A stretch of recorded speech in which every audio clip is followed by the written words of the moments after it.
नमस्कार दोस्तों, मैं निर्मेश कुमार आपका एक बार फिर से स्वागत करता हूं स्टडी आईक्यू पे दोस्तों, जहां पर हम लोग इंडियन इकोनॉमी की एक नई सीरीज केवाईसी सीरीज लेकर के आए हैं, जहां पर इंडियन इकोनॉमी के इंपॉर्टेंट कॉन्सेप्ट्स को हम लोग डिस्कस करते हैं। और आज इसी कड़ी में हम लोग डिस्कस करने वाले हैं कैपिटल अकाउंट कन्वर्टेबिलिटी, यानी कि ये हमारी जो पूंजी खाता है उसका जो परिवर्तन यानी कि कन्वर्टेबिलिटी का जो प्रावधान है ये होता क्या है, इसका मतलब क्या होता है, और किसी भी देश के जो बैलेंस ऑफ पेमेंट है उसमें जो कैपिटल अकाउंट या करंट अकाउंट है वो फुल्ली कन्वर्टेबल होना या ना होने का क्या अपने फायदे हैं या नुकसान है, इन सब के बारे में इस सेशन में हम चर्चा करेंगे। और इसके अलावा लास्ट में हम लोग ये भी देखेंगे कि भारत में हमारा जो ये करंट अकाउंट या कैपिटल अकाउंट की जो कन्वर्टेबिलिटी का प्रावधान है, जो कि वर्ल्ड में हमारा बैलेंस ऑफ पेमेंट के अंतर्गत आता है, वो क्या स्टेटस है इंडिया का। तो चलिए स्टार्ट करते हैं आज के इस सेशन को।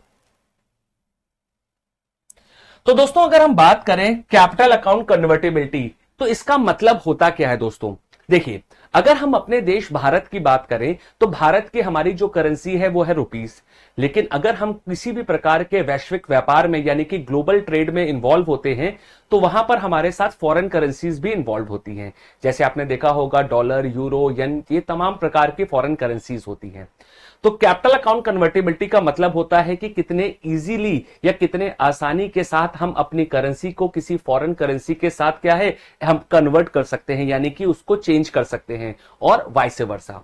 तो अगर हम इसकी डेफिनेशन को देखें तो इसका मतलब क्या है कि capital account convertibility refers to the freedom to convert a country's domestic currency into foreign currency and vice versa for capital transaction such as investment, loans, banking and etcetera.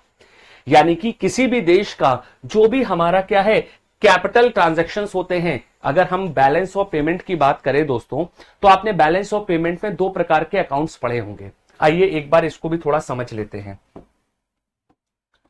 अगर हम बैलेंस ऑफ पेमेंट की यानी कि भुगतान के संतुलन की बात करें तो इसके अंदर हमारे दो अकाउंट्स होते हैं।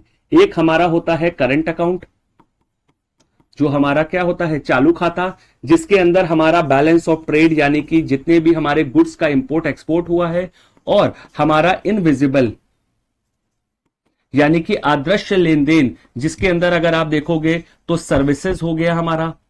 इसके अलावा किसी भी प्रकार का रेमिटेंस यानी कि प्रेषण हमारे देश से किया गया हो या हमारे देश को प्राप्त हुआ हो, या फिर किसी भी प्रकार का गिफ्ट या ग्रांट हमारे देश को मिली हो या हमने दी हो, तो वो सब चीजें हमारी क्या है करंट अकाउंट के अंतर्गत आती हैं। और वहीं पर दूसरी तरफ होता है लॉन्ग टर्म इन्वेस्टमेंट वाला कैपिटल अकाउंट,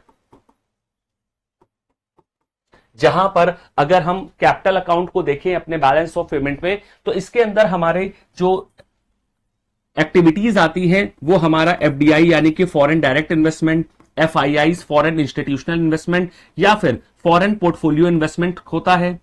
इसके अलावा किसी भी प्रकार का हम एक्सटर्नल कमर्शियल बोरोइंग यानी कि बाहरी हम किसी भी प्रकार का वाणिज्य जो उधार या लोन लेते हैं वो भी इसी का पार्ट होता है। और इसके अलावा जो हमारे देश के एनआरआई हैं, बाहर भारत के रह रहे हैं, उनके डिपॉजिट्स जो हमारे डोमेस्टिक बैंक्स के पास होते हैं, वो सब चीजें इंक्लूड होती हैं। तो कैपिटल अकाउंट का कन्वर्टेबिलिटी का मतलब है कि कितनी आसानी के साथ हम ये जो फॉरेन इन्वेस्टमेंट्स हैं, लोन्स हैं, या फिर एनआरआई के डिपॉजिट जो हैं उसको फॉरेन करेंसी से अपनी डोमेस्टिक करेंसी में कन्वर्ट कर सकते हो, या फिर हमारी डोमेस्टिक करेंसी से हम विदेशी मुद्राओं में कन्वर्ट कर सकते हो, उसको हम लोग बेसिकली क्या कहते हैं, हमारा कैपिटल अकाउंट कन्वर्टेबिलिटी। अब ये कैपिटल अकाउंट कन्वर्टेबिलिटी किया क्यों जाता है और इसके अंदर किस प्रकार के ट्रांजैक्शंस आते हैं, आइए इस पर नजर डालते हैं। अगर हम यहां पे टाइप्स ऑफ ट्रांजैक्शन को देखें दोस्तों, तो अभी मैंने आपको जस्ट अभी एक ओवरव्यू जब दिया था कैपिटल अकाउंट के बारे में, तो मैंने आपको बताया था कि किसी भी प्रकार का जो विदेशी प्रत्यक्ष निवेश है वो हमारा क्या है, हमारा कैपिटल अकाउंट कन्वर्टेबिलिटी का एक प्रकार है। इसके अलावा फॉरेन पोर्टफोलियो इन्वेस्टमेंट, या फिर हमारे देश से कोई बाहर पोर्टफोलियो इन्वेस्टमेंट कर रहा है वो भी, किसी भी प्रकार की उधारी, किसी भी प्रकार का रियल एस्टेट का ट्रांजैक्शन यानी कि किसी भी भारतीय के द्वारा विदेश में किसी भी प्रकार की प्रॉपर्टी को खरीदा गया हो, या फिर किसी भी फॉरेन व्यक्ति ने भारत के अंदर किसी संपत्ति को या फिर किसी भी रियल एस्टेट के प्रॉपर्टी को परचेस या सेल किया हो वो भी। और इसके अलावा हमारे डेरिवेटिव्स मार्केट यानी कि हमारा स्टॉक मार्केट या सेबी के अंतर्गत जो भी हमारे क्या है डेरिवेटिव के इंस्ट्रूमेंट्स हैं वो सब भी हमारे क्या होते हैं कैपिटल अकाउंट कन्वर्टिबिलिटी का ही एक प्रकार के ट्रांजैक्शंस का पार्ट होते हैं।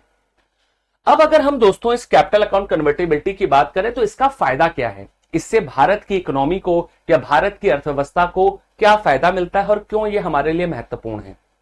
देखिए, सबसे पहली चीज तो ये इंक्रीज करता है कैपिटल फ्लो, क्योंकि अगर हमारे देश में विदेशी निवेशक निवेश करेंगे तो इससे हमारे देश में अगर एफडीआई आ रहा है तो हमारे देश की जो कंपनीज हैं उनके पास पूंजी या कैपिटल मिलती है, जिससे कि वो अपनी कंपनी को या अपनी फैक्ट्री को क्या कर सकते हैं, ग्रो कराते हैं। तो सबसे पहला फायदा होता है कि इससे हमारे पास पूंजी या फिर हमारा कैपिटल का फ्लो बढ़ता है।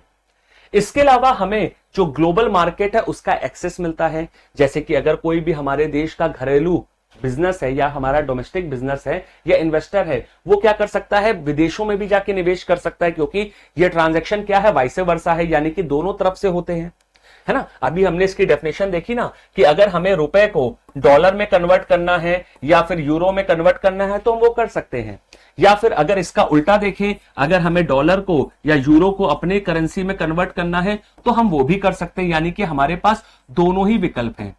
तो पहला वाला विकल्प कब होता है, जब भारत के निवेशक भारत के बाहर निवेश कर रहे हो, और दूसरा वाला विकल्प कब होता है, जब विदेशी निवेशक भारत में निवेश कर रहे हो, है ना। और इसका उल्टा भी देखा जा सकता है कि जब विदेशी निवेशक भारत से अपनी पूंजी को निकाल करके, अपने प्रॉफिट को निकाल करके जाते हैं तो वहां पर भी वो कई बार क्या करते हैं, हमारी डोमेस्टिक करेंसी के बदले एक्सचेंज करते हैं या कन्वर्ट करते हैं उनको ग्लोबल करेंसीज में। जैसे अगर कोई यूएसए का व्यक्ति है या यूएसए का कोई इन्वेस्टर है, उसने भारत के स्टॉक मार्केट में या फिर किसी भी कंपनी में एफडीआई में निवेश किया है और उसको वहां पर अच्छा प्रॉफिट हो गया और वो अपनी अब कैपिटल को निकालना चाहता है, तो वो क्या करेगा, इंडियन मार्केट में जो रुपीज में जो हमारी डोमेस्टिक करेंसी में इन्वेस्टमेंट है उससे वो पैसा विड्रॉ करेगा और अपने देश की करेंसी में उसको कन्वर्ट करेगा। तो ये सब चीजें बेसिकली क्या होती है, हमारा एडवांटेज के रूप में देखी जाती है, क्योंकि जितने आसानी के साथ हमारी चीजें कन्वर्ट होंगी या करेंसी कन्वर्ट होगी उतना इजी हमारा इन्वेस्टर्स के लिए या फिर हमारे जो भी निवेशक हैं उनको मदद मिलती है अपनी कैपिटल को इन्फ्यूज करने में और उसको हमारा क्या है, विड्रॉ करने में। तो इससे हमारी जो ग्लोबल मार्केट का एक्सेस है वो आसान हो जाता है। इसके अलावा इससे हमारा जो कैपिटल का एलोकेशन है वो भी एफिशिएंट होता है। क्यों? क्योंकि जब हमारे पास बेहतर तरीके से क्या है, हमारे पास इन्वेस्टमेंट आ रहा है, तो इंडिया का कोई भी राइजिंग सेक्टर है या प्रोडक्टिव सेक्टर है, तो वहां पर निवेशक जब आकर्षित होंगे तो उससे क्या होगा, हमारे पास पूंजी का एक बेहतर क्या होगा, हमारा एलोकेशन होगा। और सबसे इंपॉर्टेंट चीज, इससे हमारी करेंसी को क्या मिलती है, स्ट्रेंथ मिलती है, यानी कि इससे हमारी जो डोमेस्टिक करेंसी है वो ग्लोबल मार्केट में क्या है, मजबूत होती है। क्यों? क्योंकि उसकी डिमांड बढ़ती है। कोई भी निवेशक जब हमारे देश में आएगा तो वो चाहेगा कि इंडियन रुपीज में अपनी करेंसी को कन्वर्ट करके उसको इंडियन मार्केट में निवेश करे, और इसके अलावा जब वो विड्रॉ करेगा तो वो भी क्या चाहेगा कि इंडियन करेंसी से वो अपनी ग्लोबल करेंसी में जाए। तो इससे हमारी करेंसीज की डिमांड और स्ट्रेंथ को भी क्या है, बल मिलता है ग्लोबल मार्केट में। तो ये इसके कुछ क्या है, एडवांटेजेस हैं। अब जब हमारे पास कैपिटल अकाउंट कन्वर्टिबिलिटी के कुछ एडवांटेजेस हैं तो इसके कुछ हमारे ड्रॉबैक्स या कुछ इसके निगेटिव इंपैक्ट भी हमारे इकोनॉमी में या फिर हमारे देश की अर्थव्यवस्था में देखने को मिलते हैं। अगर हम इसके रिस्क और चैलेंजेस को देखें तो इससे हमारी करेंसी की वॉलेटिलिटी बढ़ती है। क्यों?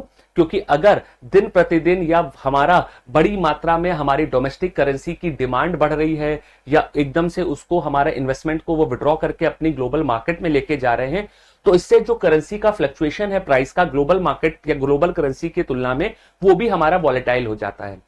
और आपने देखा होगा कि हाल ही के वर्षों में भारत की जो करेंसी है रुपए, वो हमारा विदेशी मुद्राओं की तुलना में थोड़ी डेप्रिशिएट भी की है। क्यों? क्योंकि हाल ही के वर्षों में और खास तौर पर अगर आपने पिछले 4-5 महीनों का सिनेरियो देखा होगा जहां पर हमारी इंडियन स्टॉक मार्केट्स का जो लेवल है वो काफी ज्यादा डाउन हुआ है, यानी कि मार्केट हमारी कंटिन्यूअस फॉल करी है।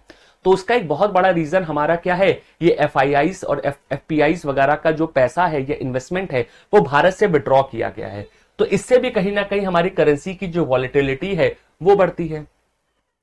इसके अलावा हमारे देश में कैपिटल का जो है एकदम से फ्लो बाहर की तरफ हो जाना, यानी कि साफ हो जाने का भी खतरा होता है। क्यों? क्योंकि जितने आसानी के साथ अगर कोई कन्वर्ट करके हमारे देश में लगाएगा, उतना आसानी से उसको क्या है, विड्रॉ करने का भी ऑप्शन है। यस और नो? अगर आप किसी बैंक खाते में तुरंत पैसा भेज सकते हो तो तुरंत विड्रॉ भी कर सकते हो। तो इसी तरह कैपिटल अकाउंट कन्वर्टेबिलिटी में हमारे पास एक सबसे बड़ा डर होता है कि हमारी कैपिटल जो है देश से बाहर तुरंत चली जाती है, निवेशक अपना पैसा इजीली विड्रॉ कर सकता है। और इसका इंपैक्ट हमने अभी देखा शेयर बाजार में, जो अभी हमने डिस्कशन किया वो हमें हाल ही के समय में देखने को मिल भी रहा है। और लास्ट में हमारा loss of monetary policy control, क्योंकि इतना ज्यादा वॉलेटाइल करेंसी का डेप्रिसिएशन, करेंसी का इनफ्लो या फिर हमारा कैपिटल का इनफ्लो या विड्रॉल, इससे हमारी जो इक्विटी मार्केट है या फिर हमारे जो डोमेस्टिक मार्केट है उसके अंदर मनी सप्लाई हमेशा क्या है, कम या ज्यादा होती है।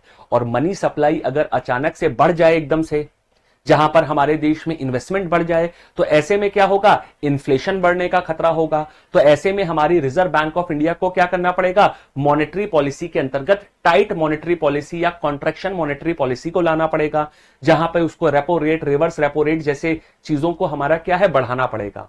और वहीं पर अगर क्या है, अचानक से इन्वेस्टर्स हमारे देश से पैसा विड्रॉ करने लग जाए या हमारे देश से कैपिटल फ्लो होने लग जाए बाहर की तरफ, तो वहां पर हमारी क्या है, एकदम से डिमांड कम होगी, मार्केट में मनी सप्लाई कम होगी, तो मंदी का खतरा भी रहता है। तो इसीलिए यहां पर हमारी जो रिजर्व बैंक ऑफ इंडिया या सेंट्रल बैंक है उसको मॉनेटरी पॉलिसी लागू करने में कई बार हमारी कठिनाइयां और चुनौतियां भी आती हैं।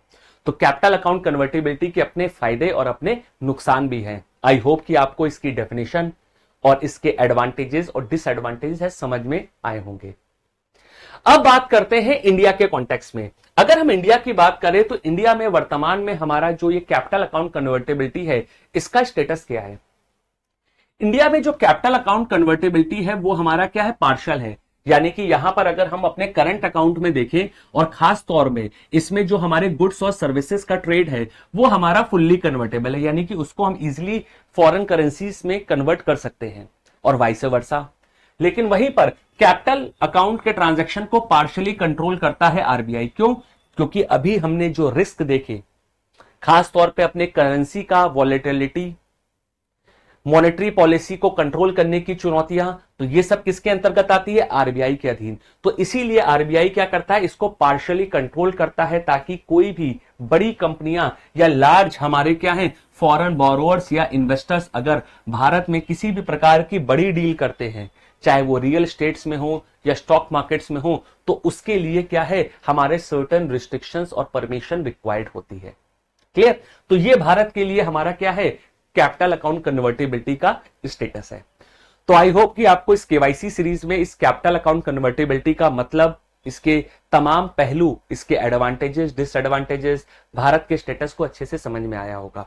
और आपके मन में भी कोई सवाल हो या कोई भी डाउट हो तो आप इस वीडियो के कमेंट सेक्शन में अपने डाउट्स को पूछ सकते हैं। मैं वहां पर आपको इसका सोल्यूशन या आपके डाउट्स को रिजॉल्व कर दूंगा।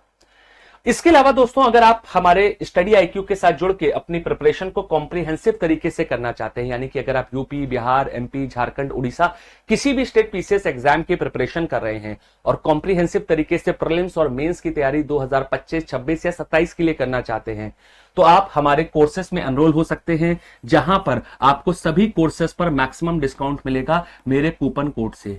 NIR लाइव का यूज करिए और मैक्सिमम डिस्काउंट हमारे सभी कोर्सेस पे पाइए, जहां पर आपको प्रीलिम्स, मेंस और इंटरव्यू की कंप्लीट गाइडेंस मिलेगी। प्रीलिम्स की टेस्ट सीरीज, मेंस की टेस्ट सीरीज, मेंस की आंसर राइटिंग, इवैल्यूएशन, उसके अलावा 1-on-1 मेंटरशिप, इसके अलावा लाइव क्लासेस 1000+ आवर्स की हमारे प्रीलिम्स और मेंस के लिए। और इसके साथ साथ हमारे जो क्लासेस होती हैं इसके बाइलिंगुअल इंग्लिश और हिंदी दोनों माध्यम में PDF नोट्स और हैंड रिटन नोट्स भी प्रोवाइड किए जाते हैं। तो आई होप कि आपको आज के सेशन में कुछ सीखने को मिला होगा। और इसी प्रकार के इंटरेस्टिंग वीडियोस के लिए अगर आप मेरे साथ जुड़ना चाहते हैं तो आप मेरे टेलीग्राम चैनल निर्मेश सर पे जाकर के अपने आप को ज्वाइन करा सकते हैं, जहां पर आपको मेरे क्लासेस के लिंक्स और अपडेट्स एंड PDF एवरीथिंग मिल जाएगा। तो आई होप कि इसी साथ हम लोग आज के सेशन को यहाँ पे समाप्त करते हैं और मुलाकात करते हैं एक नए केवाईसी सेशन में एक नए इकोनॉमिक्स के टर्म के साथ। Take care, all the best and keep learning.